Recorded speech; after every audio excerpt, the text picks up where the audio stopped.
Welcome to this week's Horror Debate. My name is Jeff Rowdy J. Keir, and with me is Michael Mandy. This week we're going to be discussing The Evil Dead, Sam Raimi's The Ultimate in Terror. What a classic.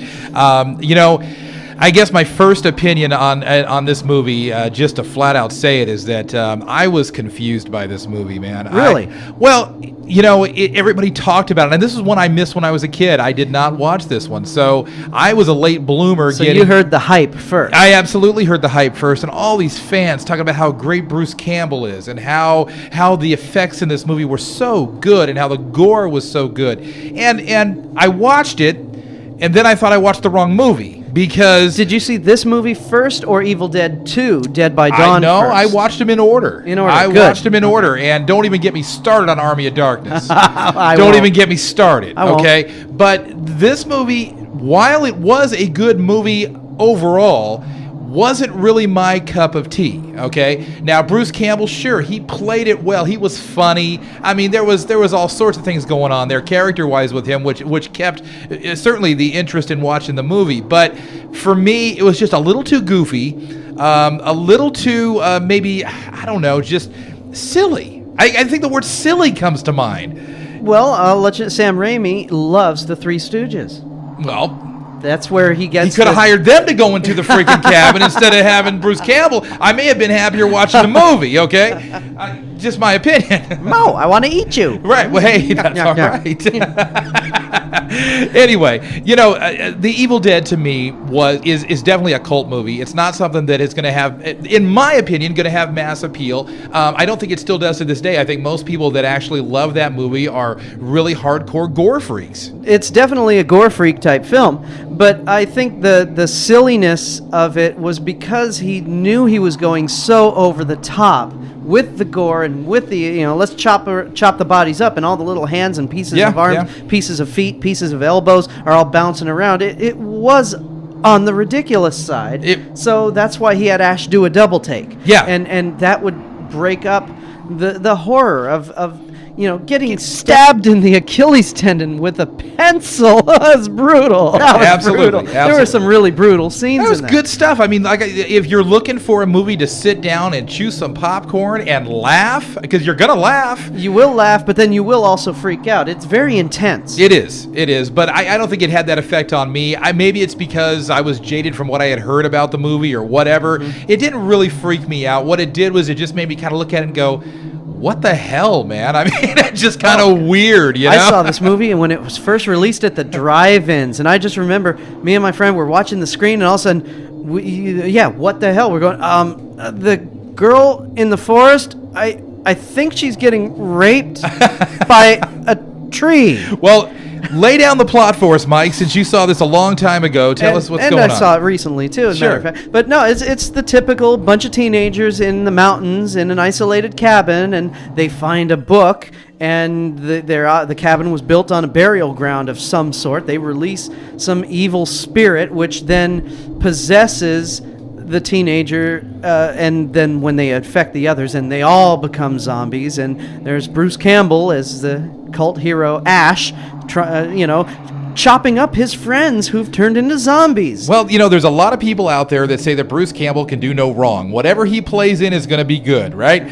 Well, I've got the opposite opinion right now. Everything that I've ever seen him in is just not floated my boat, and I'm not sure why. It may be because he's just on that silly side. Yeah. Which for me, everything he does is with a wink to the audience. Right. He's Bruce Campbell. Right. So with me, this movie didn't really do what I was expecting it to do, which was give me some hardcore horror. It is hardcore, but it's a whole different vibe. It's more fun hardcore, not like heavy duty hardcore. You know what I mean? Well, at the time it was released, it was heavy duty hardcore. Well, sure it was. I mean, visually, the killings in, I'll pick a classic one, Halloween. You don't ever really see a knife penetrate someone and blood spurt out all over the place, like in Blood Rain or something, where you see bodies chopped in half and arms severed with a bone sticking out in the middle. Right. You didn't see that in the Friday the 13th. You just saw someone make a stabbing motion with a knife and someone wince and go ugh, and then you'd see maybe a red spot. Right. Well, they went there later in the series, right? But this movie was one of the first to do it. Yeah, you're right. They showed body parts everywhere. They showed the pencil going into the ankle tentacle and twisting. Yeah. You know, I think one of the scenes that I remember more than any other in that movie, and you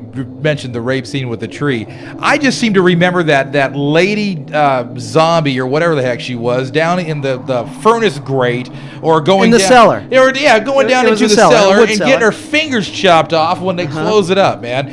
You know, and which I thought was really cool, actually. Oh, that was the creepiest scene was when she was locked in there, but the chain didn't keep it shut all the way, so she could only lift it about 3 inches, and she was just looking at him, and then in her prettiest sounding voice, Ash, please let me out, and he was really tempted to open it up, thinking that she turned normal again. You watch this movie at midnight with all the lights out. It will have an effect on you. It does, but it's just not the effect that I expected, and I think that's what ruined it for me. And I wish just everybody had shut up and not tell me about movies before I actually watch them, because I get all these ideas on my head. Oh, this is going to be like really hardcore, and then it turns out maybe not to be so much.